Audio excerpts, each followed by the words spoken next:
Selamat pagi Ibu Yustin, selamat pagi teman-teman semua. Pada kesempatan kali ini, saya akan mempresentasikan materi mengenai LKS Bipartit. Sebelum kita masuk ke dalam materinya, saya akan memperkenalkan diri saya terlebih dahulu.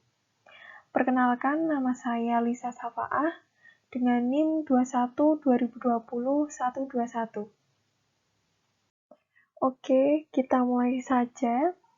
Pada slide pertama ini, saya akan langsung menanyakan kepada teman-teman semua, mengapa sih harus ada LKS Bipartit pada perusahaan? Nah, jika teman-teman mempunyai pendapat, silahkan ditulis di kolom komentar ya. Nah, mari kita bahas pada slide kedua ini, kenapa sih harus ada LKS Bipartit pada suatu perusahaan? Nah, LKS Bipartit itu dibentuk karena ada perselisihan hubungan industrial.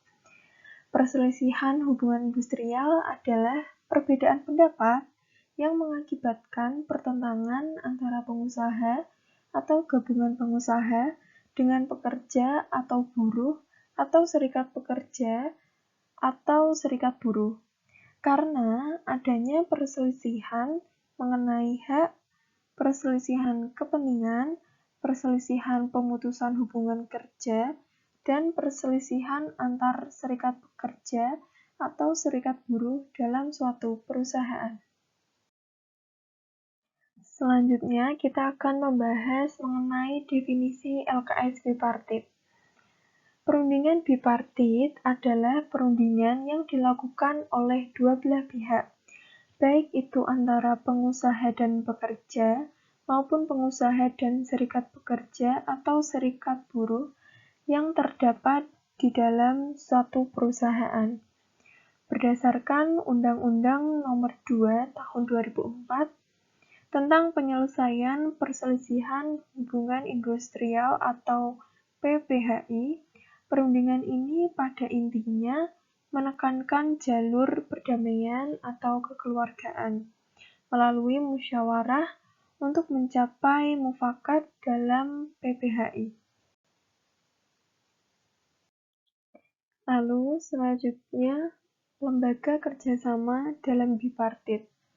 Yang pertama adalah anggotanya yang terdiri dari wakil pengusaha dan pekerja, atau SP atau SP yang tercatat atau perwakilan pekerja. Yang kedua, berada di tingkat perusahaan. Jadi, lembaga kerja bipartit ini harus berada di tingkat perusahaan. Lalu, sebagai forum komunikasi dan konsultasi mengenai hal-hal yang berkaitan dengan hubungan industrial pada perusahaan. Lalu, wajib dibentuk di perusahaan yang pekerjanya 50 orang atau lebih. Jadi, bagi perusahaan kecil maupun perusahaan menengah ke atas yang pekerjanya 50 orang atau lebih itu wajib membentuk LKS Bipartit.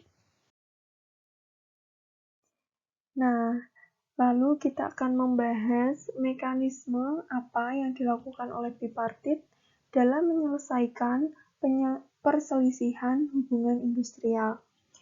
Tahap pertama dilakukan dengan cara melakukan perundingan bipartit yang dilakukan oleh kedua belah pihak. Kedua belah pihak itu yaitu pengusaha atau pemberi kerja dengan pekerja atau buruh atau serikat pekerja atau serikat buruh secara musyawarah untuk mencapai mufakat dan harus diselesaikan paling lama 30 hari sejak tanggal dimulainya perundingan. Lalu, apabila dalam jangka waktu 30 hari dan salah satu pihak menolak untuk berunding atau telah dilakukan perundingan tetapi tidak mencapai kesepakatan, maka perundingan bipartit dianggap gagal. Pernyataan ini sesuai dengan pasal 3 ayat 1, 2, dan 3 Undang-Undang PPHI. Nah, bagaimana jika bipartit gagal? Nah, yang dilakukan apabila bipartit gagal adalah melakukan perundingan tripartit, yaitu melakukan perundingan dengan bantuan pihak ketiga untuk menyelesaikan masalah. Nah, langkah yang diambil adalah salah satu atau kedua belah pihak mencatatkan perselisihan kepada instansi yang bertanggung jawab di bidang ketenagakerjaan setempat dengan melampirkan bukti bahwa upaya-upaya penyelesaian melalui perundingan bipartit telah dilakukan, sebagaimana disebutkan dalam pasal 4 ayat 1 Undang-Undang PPHI. Nah, pada slide sebelumnya kita kan sudah membahas bagaimana sih jika bipartit yang dilakukan itu gagal. Nah, apabila gagal, langkah selanjutnya yang ditempuh adalah perundingan tripartit. Tripartit itu apa sih? Tripartit itu adalah forum komunikasi, konsultasi, dan musyawarah tentang masalah ketenagakerjaan yang anggotanya terdiri dari unsur pemerintah, organisasi pengusaha, dan serikat pekerja. Nah, sekarang udah pada tahu kan apa bedanya bipartit dan tripartit.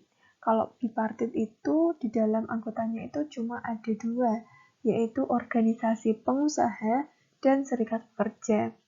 Kalau tripartit itu kan berarti ada tiga, maka ada pemerintah, organisasi pengusaha, dan serikat pekerja. Lalu di sini ada kasus nyata tripartit, yaitu buruh PT Orson ajukan gugatan ke Pengadilan Hubungan Industrial. 14 buruh PT Orson Indonesia yang tergabung dalam Serikat Buruh Multisektor Indonesia atau SBMSI mengajukan gugatan ke Pengadilan Negeri Jakarta Pusat. Gugatan tersebut dilayangkan terkait keputusan pihak perusahaan yang melakukan pemutusan hubungan kerja secara sepihak. Gugatan tersebut diajukan setelah melewati berbagai proses upaya penyelesaian hubungan industrial. Lalu dalam kasus ini berarti kan ada tiga faktor atau tiga anggota di dalamnya, yaitu perusahaan itu sendiri atau PT Orson, lalu ada 14 buruh yang mewakili sebagai serikat pekerja, dan ada faktor pemerintah, yaitu Pengadilan Negeri Jakarta Pusat. Lalu di sini selanjutnya ada proses tripartit. Nah, dalam proses tripartit ini ada tiga, yaitu mediasi, konsiliasi, dan arbitrasi. Tetapi yang umumnya dipakai dalam masalah ketenagakerjaan adalah mediasi. Maka yang dibahas kali ini adalah mediasi.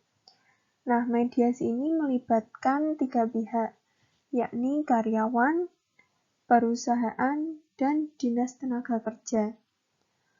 Disnaker atau Dinas Tenaga Kerja akan menunjuk pihak mediator sebagai pihak yang menangani perselisihan yang sedang terjadi. Beberapa hal yang perlu diperhatikan dalam mediasi yaitu proses tripartit atau mediasi ini hanya dapat dilakukan jika telah melalui proses bipartit. Terima kasih kepada Ibu Yustin, terima kasih kepada teman-teman semuanya yang sudah meluangkan waktu untuk melihat dan mendengarkan presentasi yang sudah saya berikan. Mohon maaf apabila ada kata-kata yang kurang berkenan, dan semoga apa yang saya sampaikan bisa bermanfaat bagi kita semua, dan semoga saya dan Teman-teman semua sehat selalu. Terima kasih.